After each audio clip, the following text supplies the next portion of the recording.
I'm Rebecca Orozco. I'm the community coordinator for the Naco Heritage Alliance, and the Heritage Alliance is working to save the camp. I've been working on this for about 20 some years. My day job for most of those years was an instructor of history and anthropology at Cochise College. But about 20 years ago I came on this site, found this site, and started the efforts to try to save it. It's been a roller coaster over the years.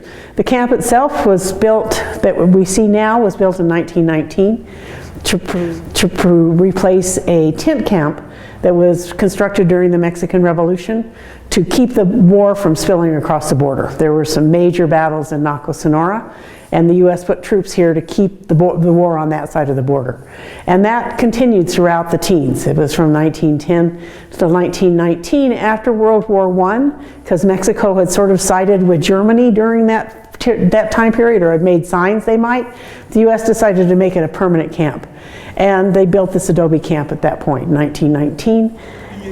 There was a series of these camps along the border, and this is the only one still standing because it's the only one that was made of adobe. All the rest were wood, and they were torn down and scavenged, but this one stayed. Well, 1924, the U.S. had a big change in government and new elections and all of that, and they had a return to normalcy, and these camps were abandoned.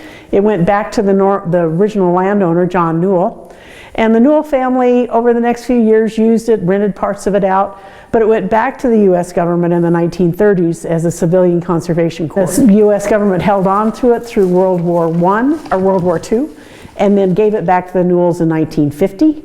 And they lived here for the next 40 years, till 1990, when they sold it to Vision Quest, a group, a for-profit juvenile treatment group who wanted to put a camp here.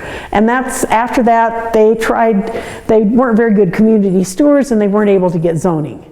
And so they were it was basically abandoned at that point.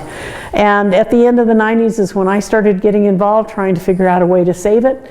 In 2018, Bisbee took ownership of the camp. Huachuca City had it before that. Vision Quest had deeded it to them in 2006. In the meantime, we got grants to mitigate the asbestos, to build a fence.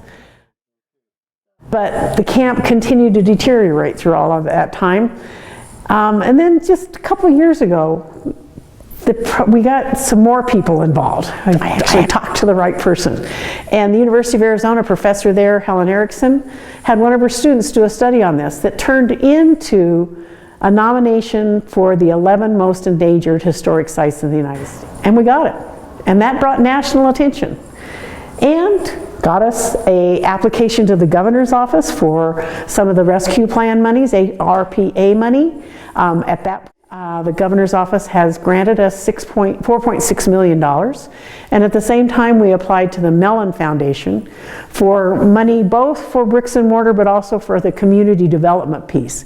And we were just awarded that $3.5 million a couple of weeks ago. So we're on the way.